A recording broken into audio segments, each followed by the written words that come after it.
नागरी सुरक्षा सुधारणा संहिता विधेयक परिषदेमध्ये मंजूर झालेला आहे। गृहराज्यमंत्री योगेश कदमांकडून विधेयक सादर करण्यात आलं। 7 कलमांमध्ये सुधारणा करण्यात येणार असल्याचं कदम यांनी म्हटलेलं आहे। विधेयक सादर केल्यानंतर विरोधक आक्रमक झाल्याचं पाहायला मिळालं।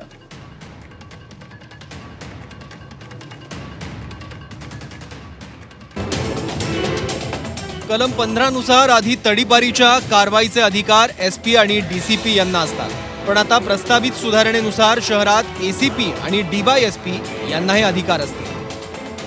कलम 98 अंतर्गत आधी राज्याच्या विरोधात भूमिका मांडणारे दस्तावेज आणि पुस्तकांवर बंदी घालण्यात येत होती, पण आता प्रस्तावित सुधारणेनुसार डिजिटल अभिलेखांवर सुद्धा बंदी घालता येईल। कलम 107 नुसार आधी कोर्टाची मान्यता घेऊन मालमत्ता जप्त करण्याचे अधिकार सीपी यांच्याकडे होते, पण आता प्रस्तावित सुधारणेनुसार हे अधिकार जॉईंट सीपी यांना देण्यात आलेले आहेत।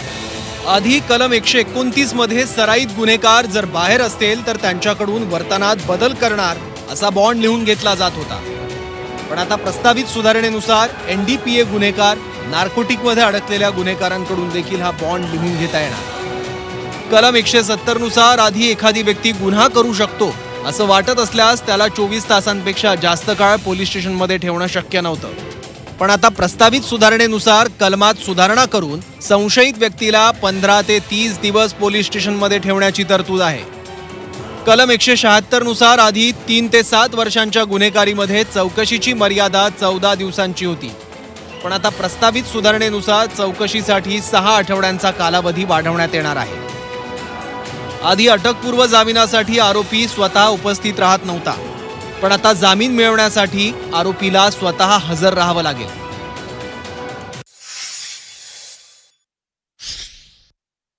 एकूण 7 कलमांमध्ये आपण सुधारणा करतोय। त्यामध्ये थोडक्यात मी सांगतो, पहिली आपण जी सुधारणा करतो कलम 15 मध्ये आपल्याला माहिती आहे की ज्यावेळेस आपण तडीपारीची वगैरे आपण जेव्हा कारवाई करतो त्यावेळेला पोलीस अधिकाऱ्यांची आपण विशेष कार्यकारी दंडाधिकारी म्हणून आपण नियुक्ती करतो। तर त्या नियुक्तीमध्ये आपण सध्या आता एसपी आणि डीसीपी ह्या स्तरावरच्या आपण अधिकाऱ्यांना आपण ते अधिकार दिलेले आहेत। तर त्या एसपी डीसीपीच्या ऐवजी आपण एसीपी आणि डीवायएसपी, कारण आपल्याला माहिती आहे की हा संपूर्ण तपास हे डीवायएसपीच करत असतात आणि ग्रामीण शहरामध्ये डीसीपींच्या ऐवजी आपण तिथे आपण एसीपीना आपण हे देतोय, कारण संपूर्ण तपास हा त्यांच्यामार्फत होत असतो, त्यांची इन्व्हॉल्वमेंट जास्त असते, तर त्यांना आपण ते अधिकार देतोय। विधेयकासंदर्भात आम्हाला चर्चा करत असताना अत्यंत घाई गडबडीनं सभापती महोदय घाई गडबडीनं विधेयक आणले असं माझं मत आहे। मंत्री महोदयांनी सांगितलं की 93ला तरतुदी होत्या, BNS मध्ये आता त्या तरतुदी पुन्हा समाविष्ट करायच्या आहेत। मला वाटते 93ला होत्या म्हणून करायलाच पाहिजेत अशा काय नाही आहेत, त्यातल्या काही टाळता आल्या तर टाळता येण्यासारखं या ठिकाणी परिस्थिती आहे। एखाद्या अधिकाऱ्याला जेव्हा तुम्ही त्या अधिकाऱ्याकडे ते अधिकार का ठेवता, कारण त्या अधिकाराची ते अधिकार वापरण्याची पात्रता असते, त्या अधिकाराचा वापर कसा करायचा हे त्याला माहीत असतं, त्या अधिकाराचे परिणाम दुष्परिणाम याचा पूर्ण अंदाज घेऊन त्या बाबतीत ते निर्णय घेत असतात। आता हे अधिकार आपल्याकडे कोणाकडे होते?